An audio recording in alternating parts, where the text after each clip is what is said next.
राजस्थान चुनाव में घमासान जारी है। चुनावी प्रचार के बीच केंद्रीय मंत्री गजेंद्र सिंह शेखावत से खास बातचीत की है हमारी दिल्ली न्यूज एडिटर अदिति नागर ने।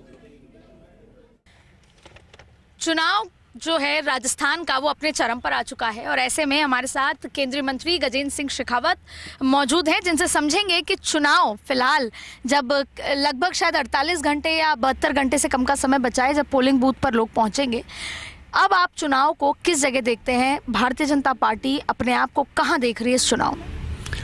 देखिए, 100 घंटे से कुछ कम का समय शेष रहा है जब राजस्थान के भविष्य की, राजस्थान के तकदीर की इबारत राजस्थान के लगभग 5 करोड़ से ज़्यादा मतदाता लिखने वाले हैं।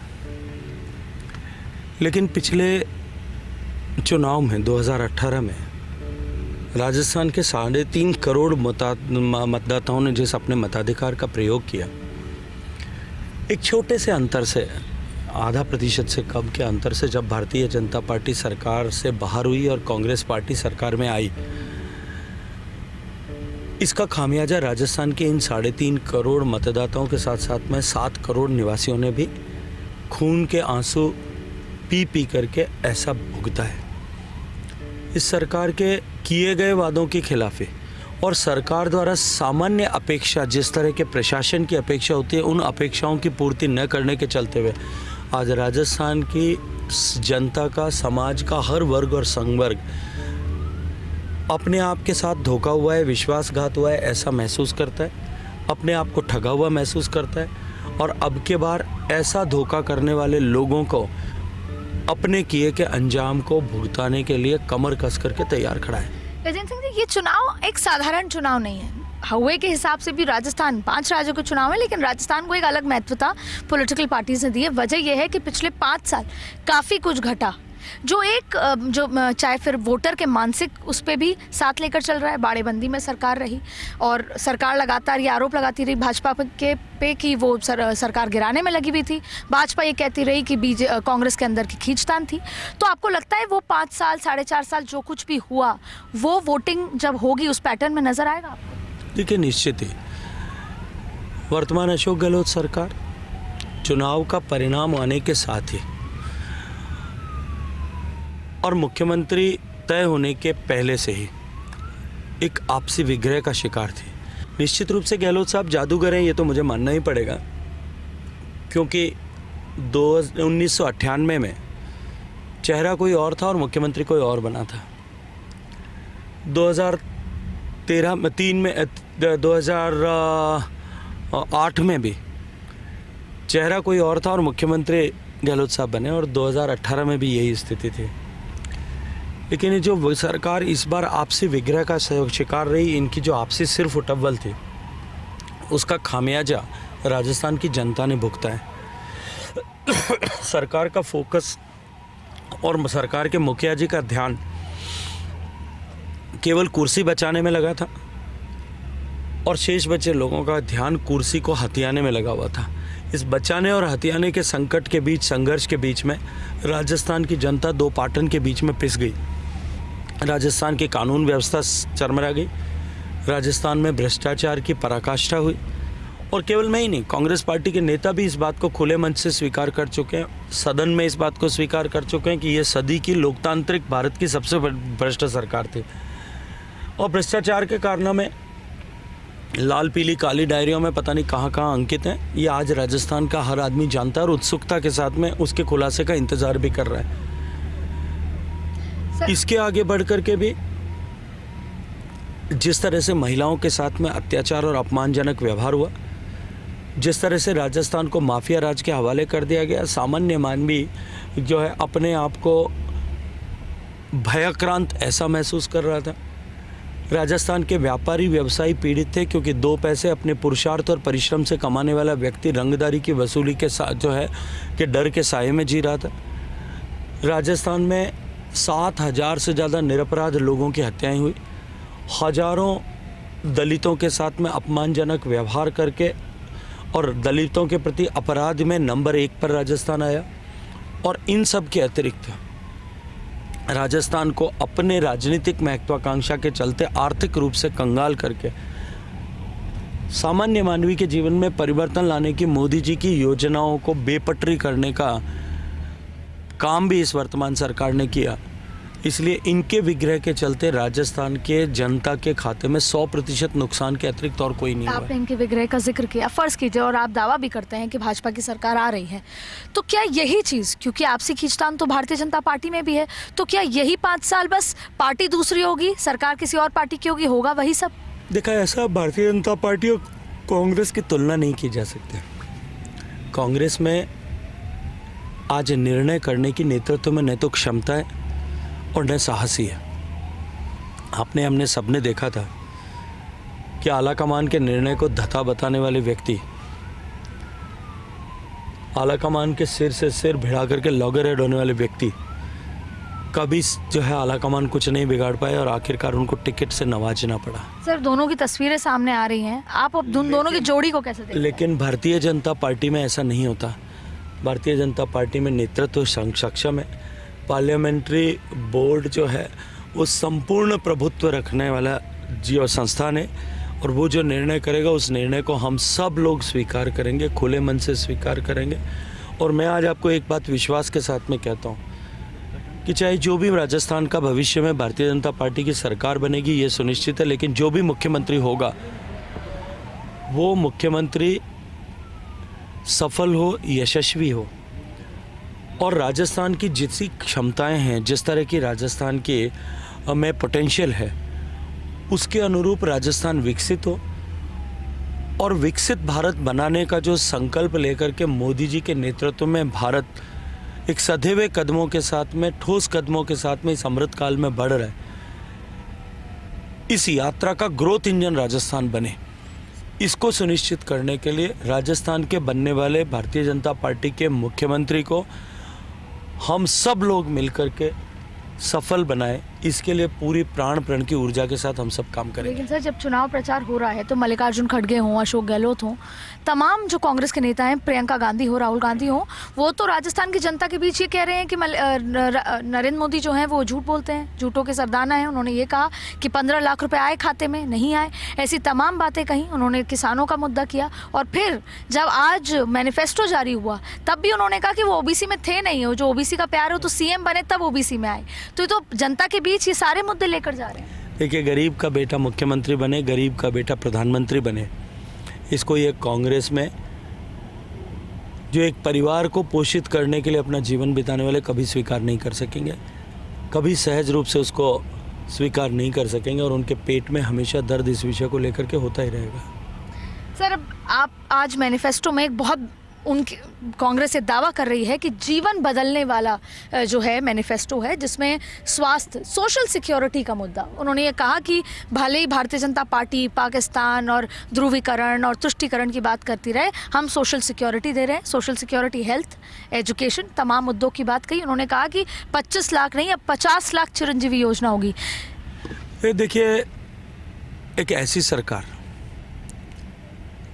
और सरकार में बैठी हुई पॉलिटिकल पार्टी जिसने 2018 में 5 साल पहले अपने घोषणा पत्र के द्वारा जितने वादे किए थे, मैं आपको जिम्मेदारी से कहूँगा कि पहले पन्ने को उठा करके पहली लाइन से पढ़ना शुरू करिए और आखिरी लाइन तक, जो लगभग सारे विषयों पर फेल हो गई। केवल जो सक्सेसफुल हुआ वो ऐसे ही विषय थे जहाँ भारत सरकार की योजना का प्रत्यक्ष रूप से या उसका नाम बदल करके उन्होंने कहीं कुछ लोगों को लाभ पहुँचा पाए होंगे। उन भारत सरकार की योजनाओं के इम्प्लीमेंटेशन, जो पुअर इम्प्लीमेंटेशन था, उसको छोड़ दें, शेष एक भी वादा सरकार निभा नहीं पाई। जिस सरकार ने किसानों को आत्महत्या का उपहार दिया हो, जिस सरकार ने किसानों के ज़मीन नीलामी का उपहार दिया हो, जिस सरकार ने अपने अकर्मण्यता के चलते हुए राजस्थान के किसान को 1000 रुपया प्रति बोरी, प्रति क्विंटल कम में बाजरी बेचने को मजबूर किया हो, वो अब किसान की बात करती है? क्या उसको शोभा देता है?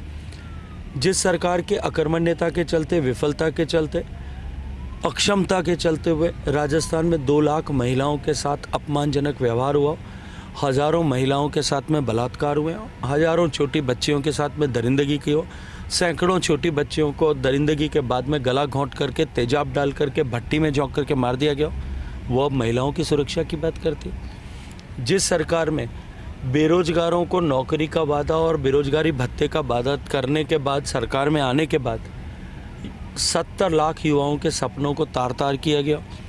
17 बार पेपर लीक हुआ, संविदा कर्मियों के साथ अन्याय हुआ। वो सरकार अब युवाओं और रोजगार की बात करे अपने मैनिफेस्टो के माध्यम से। जिस सरकार के समय में चिकित्सा व्यवस्था पूरी तरह से डगमगा गई हो,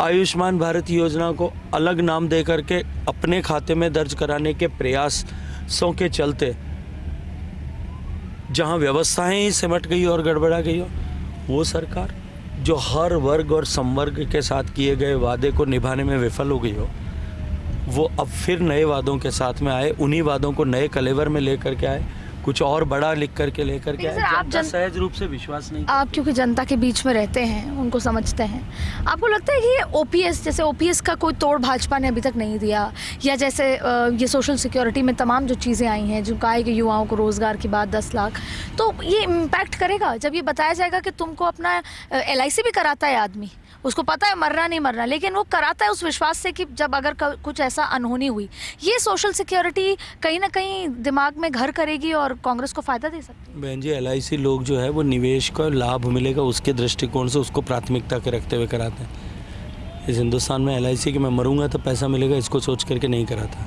ये मैं आपकी जानकारी के लिए बताता हूँ। लेकिन जिस सरकार की खुद की गारंटी फेल हो गई हो, जिस सरकार के 5 साल के कालखंड में समाज अपने आप को ठगा हुआ महसूस करता हो, तो हिंदी में एक कहावत होती है, दूध का जला छाछ को फूंक मार करके पीता है। और राजस्थान के लोग स्वाभिमानी लोग हैं, वो सब कुछ बर्दाश्त कर सकते हैं, लेकिन धोखा बर्दाश्त नहीं करते। इस सरकार ने लोगों के साथ धोखा किया है।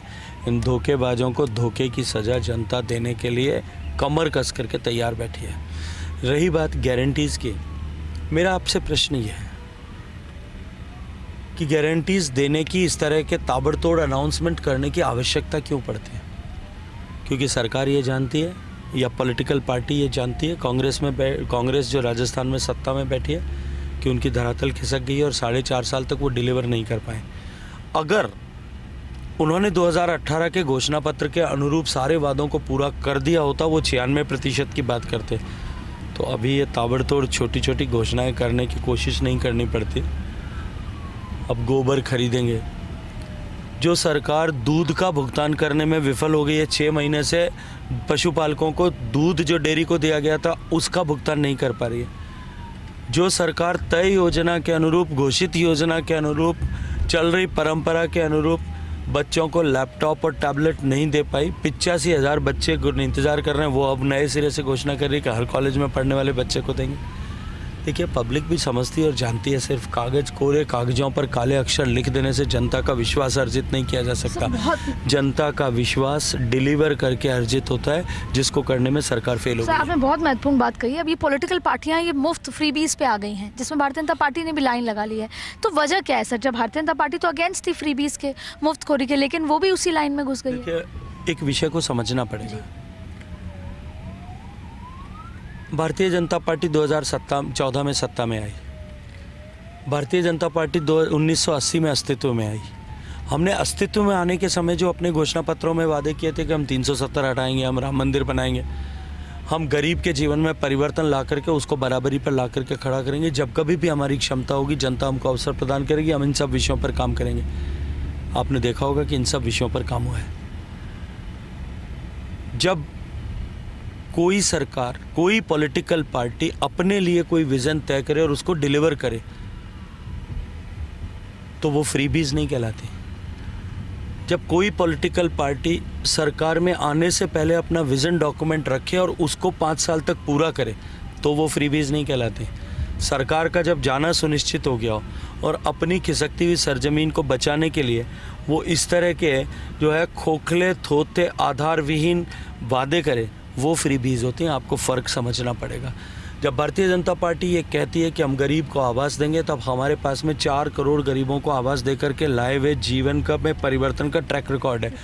जब हम ये कहते हैं कि हम गरीब के जीवन में परिवर्तन लाएंगे, हम गरीब के घर तक बिजली पहुंचाएंगे, तब 4 करोड़ लोगों के घर तक पहुंची हुई बिजली का ट्रैक रिकॉर्ड है।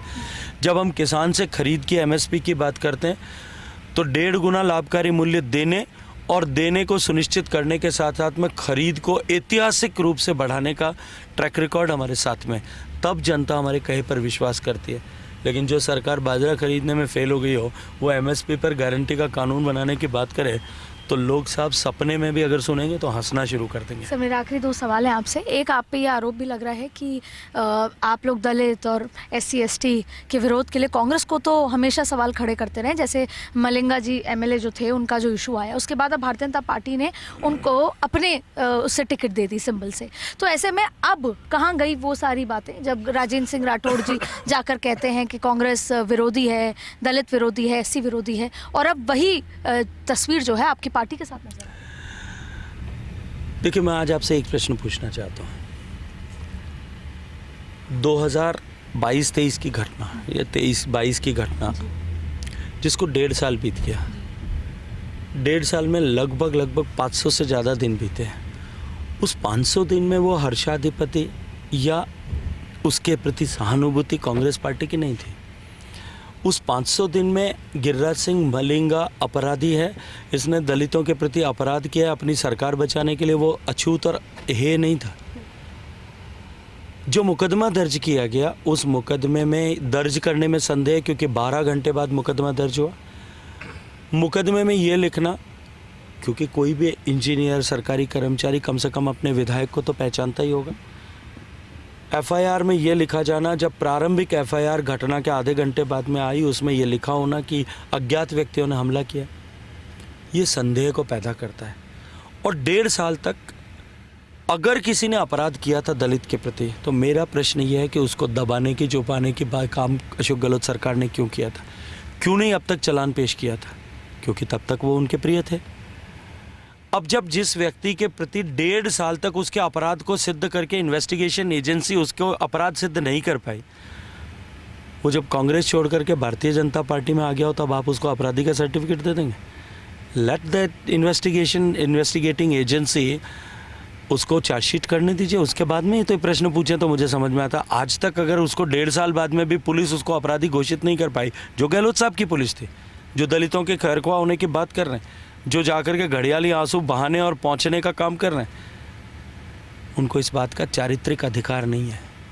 इसलिए इस तरह का प्रश्न अगर वो कहीं करें तो मुझे लगता है कि जनता उनको माफ़ नहीं करेगी।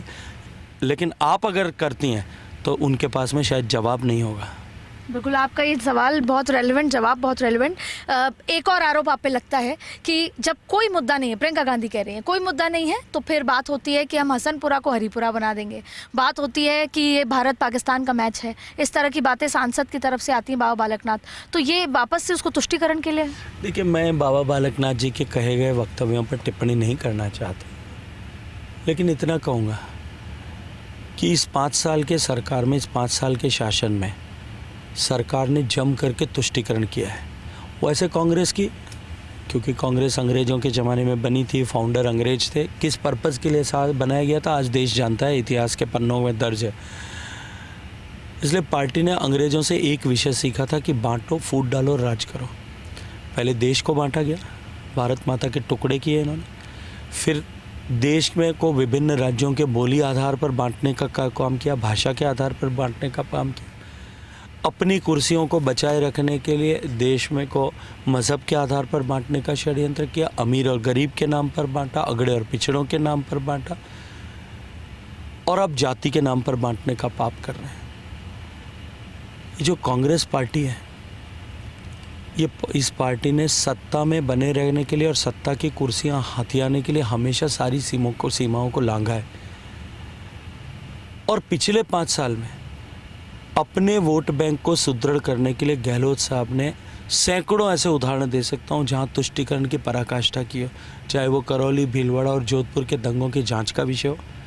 जो दंगाई पेट्रोल बम फेंक रहे थे, मैं मेरे शहर के विषय में बताऊँ, जो दंगाई पेट्रोल बम फेंक रहे थे घरों में, जो सरेआम तलवारें लेकर के घरों में घुस करके महिलाओं के कपड़े फाड़ने की कोशिश कर रहे थे, जो लोगों के घर जलाने की कोशिश कर रहे थे, जो आतंक फैला रहे थे, जो डराने की कोशिश कर रहे थे, मोटरसाइकिल पर चलते हुए व्यक्ति के पीछे दौड़ करके पीठ पीछे चाकू मार रहे थे, उनको और अपनी माताओं बहनों की इज्जत और अपने घरों को जलने से बचाने के लिए एकत्रित होकर के बाहर खड़े लोग जो वो हनुमान चालीसा पढ़ रहे हों, उनके विरुद्ध सेम धाराओं में मुकदमे दर्ज हों और 4 मजहबी आतंकवादी गिरफ्तार किए जाएं और 14 हनुमान चालीसा पढ़ने वाले गिरफ्तार किए जाएं, तब तुष्टीकरण की राजनीति कौन करता है, हसनपुरा और हरिपुरा को हकीकत में कौन करता है, ये अपने आप स्पष्ट हो जाता है। अपने वोट बैंक को बचाने के लिए रोड रेज की घटना में मारे गए व्यक्ति को 50 लाख रुपए मुआवजा 1 घंटे में सरकार दे और ट्वीट करे, और एक दलित जिसको के बच्चे 2 बच्चे जिनको गैंगवार की आपसी लड़ाई में संदेह में गाड़ियों से कुचल करके टुकड़े टुकड़े चिथड़े चिथड़े कर दिया जाए, उनके बिलखते हुआ माँ बाप वहाँ 10 दिन तक सड़क पर बैठे रहें कि मुआवजा सरकार को ज़्यादा दे दे, हम अपना पेट पाल सकें, यही एकमात्र हमारा सहारा थे। उसको 2 लाख से तीसरा लाख देने के लिए सरकार के कान पे जूने रहेंगे, समाज को एकत्रित करके पैसा देना पड़े 1 करोड़ रुपया, तब क्या जनता समझती नहीं है कि तुष्टीकरण की राजनीति कौन कर रहा है, कि समाज को बांटने की राजनीति कौन कर रहा है। ये जो मुझे लगता है कि प्रियंका गांधी जी को, क्योंकि उनको तो बाघ की अटखेलियाँ और वाड्रा साहब की हथियाई हुई ज़मीन के अतिरिक्त कुछ नज़र नहीं आता, तो उनको हकीकत नज़र नहीं आती, क्योंकि उनको सिर्फ उत्तर प्रदेश में हुए हुए महिला के साथ अत्याचार ही दिखते हैं। लड़की उन लड़ सकती वाली को जब सवाई माधोपुर में वो बाघिन के बच्चों को निहार रही होती हैं, तब एक गरीब की बेटी के साथ बलात्कार होता है, उसकी आवाज़ और चीख उनको सुनाई नहीं देती, उसका दर्द उनको महसूस नहीं होता। उनको शायद मुझे लगता है कि दूरदृष्टि का दोष भी है, और वो सेलेक्टिव पॉलिटिक्स करने वाले लोग हैं, उनको ये दिखाई नहीं देगा। बहुत बहुत शुक्रिया सर। अब फर्स्ट इंडिया के माध्यम से जो जनता है, बस उनको ये अब की बार किसकी सरकार और कितने के पार? देखिए, अब की बार भारतीय जनता पार्टी की सरकार है, ये बनना उतना ही सुनिश्चित है और उतना ही अटल सत्य है कि गंगा जो है वो हिमालय से उद्गम होकर के निकलती है। ये उतना ही सत्य है कि कल का सूर्योदय पूरब से हुआ था और आज का सूर्यास्त पश्चिम से होगा। भारतीय जनता पार्टी की सरकार बन रही है, राजस्थान की जनता ने तय कर लिया है, और अब की बार एक नया इतिहास राजस्थान में बनेगा। 2013 में जिस तरह से राजस्थान की जनता ने इनको 21 पर समेटा था, अब की बार मुझे लगता है, और मैं नहीं कहता, कांग्रेस पार्टी के नेता ही कहते थे कि अब की बार हम फॉर्च्यूनर या इनोवा में जाने जितने ही बचने वाले हैं। जब मैं धरातल की हकीकत देखता हूं तो मुझे लगता है कि शायद इनोवा भी अब सीटें खाली रह जाएंगी, एक स्कूटर पे हम 2 हमारे 2 जैसी स्थिति न हो जाए, केवल ऐसा मुझे प्रतीत होता है। बहुत बहुत शुक्रिया गजेंद्र सिंह जी, जो धुआंधार प्रचार के बीच समय निकालकर लगातार जो जनता से मिल रहे हैं, कार्यकर्ताओं से मिल रहे हैं, और एक भी कार्यकर्ता जो अगर सड़क पर खड़ा है इस आस में कि भाजपा का कोई नेता मिले तो वो उतर के मिल रहे हैं, ये लगातार हमने चुनाव प्रचार के दौरान देखा। बहुत बहुत शुक्रिया, आपने फर्स्ट इंडिया से बात की, धन्यवाद।